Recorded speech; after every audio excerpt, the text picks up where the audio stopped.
السلام علیکم ورحمۃ اللہ وبرکاتہ۔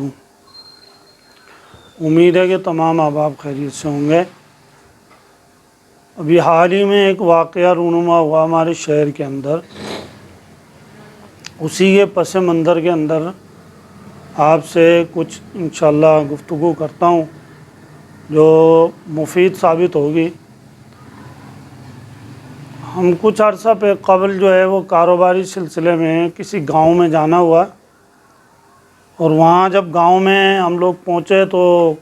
کام کے بعد عصر کی نماز کا وقت ہو چکا تھا، اور بارشوں کا شدت کے ساتھ سلسلہ جاری اور ساری تھا، اور نمی جو ہے وہ تقریباً ہر جگہ پر پہنچی ہوئی تھی۔ جب ہم لوگ مسجد کے اندر داخل ہوئے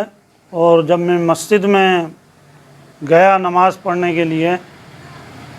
تو میں اکیلا ہی تھا، تو وہاں جب میں وضو بنا کر اندر گیا تو لاؤڈ اسپیکر میں سے آواز جو ہے وہ سائرن کی طرح آ رہی تھی، اور بندہ جو ہے وہ اسٹینڈ کو پکڑ کے نیچے گرا ہوا تھا۔ میں نے کہا یار یہ عجیب معاملہ ہے، مسجد کو بھی کھیل بنایا ہوا ہے، لیکن اس کے اوپر بے تحاشا مکھیاں جو ہے وہ گردش کر رہی تھیں۔ تو فی الفور تو مجھے سمجھ نہیں آئی، لیکن گیلا تھا، میں وضو کے اعضاء جو ہے وہ پانی کے ساتھ تر تھے، تو میں نے کہا اس کو اٹھاؤں اور اٹھا کے جو ہے وہ سیدھا کروں تاکہ یہ اسٹینڈ وغیرہ طریقے سے مسجد میں رکھ دیں۔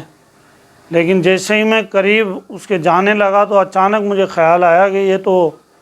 غالباً کرنٹ اس کو لگا ہے اور یہ شاید ڈیتھ ہو گئی ہے، اس کی شہید ہو گیا۔ تو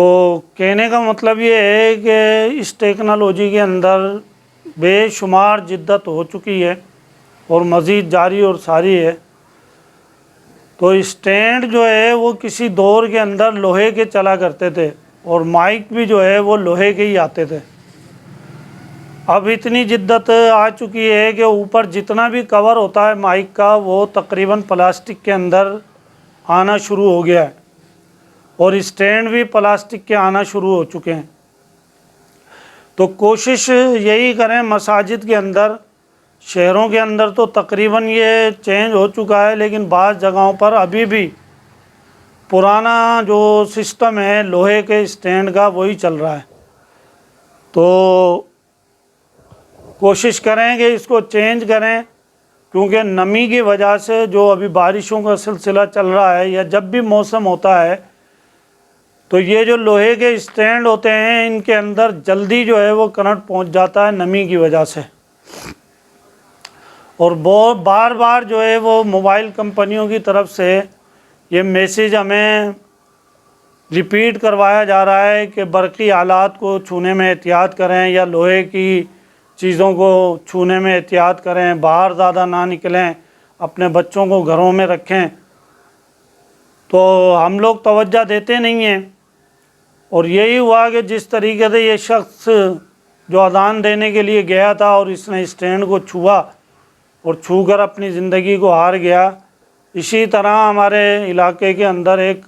مسجد کا خادم جو ہے وہ اسپیکروں کو صحیح کرنے کے لیے جب اوپر چڑھا اور اس نے ہاتھ لگایا تاروں کو تو وہ نمی پورے اس کے اندر پھیلی ہوئی تھی، جس کی وجہ سے انتہائی تیز رفتار کرنٹ جو ہے وہ اس کے اندر دوڑ رہا تھا، اور جس کی وجہ سے اس کی موت واقع ہو گئی۔ اسی طریقے سے بے احتیاطی کرنے کی بنیاد پر بچے جو ہے وہ پانی کے اندر کھیل رہے تھے، کھیلتے کھیلتے انہوں نے جا کر جو ہے وہ کھمبے کو ہاتھ لگایا، اور کھمبے کو جب ہاتھ لگایا تو وہ بچہ جو ہے وہ ایکسپائر ہو گیا۔ تو کوشش یہی کریں، مساجد، مدارس اور دیگر گھروں کے اندر جو یہ سسٹم ہے برقی معاملات کے، ان میں احتیاط کریں۔ مساجد کی اور مدارس کی انتظامیہ سے اور جو پروگرامات کروانے والے حضرات ہیں یہ کوشش کریں کہ جہاں پلاسٹک کا جو ہے وہ اندراج ہو چکا ہے تو پلاسٹک کے معاملات ہی یوز کیے جائیں بارش کے اندر، تاکہ یہ ہے کہ جتنا ہو سکے احتیاطی تدابیر کے ساتھ انسانی نقصان سے بچا جا سکے۔ اللہ تعالی ہم سب کی جان مال عزت آبرو کی حفاظت فرمائے۔ السلام علیکم ورحمۃ اللہ وبرکاتہ۔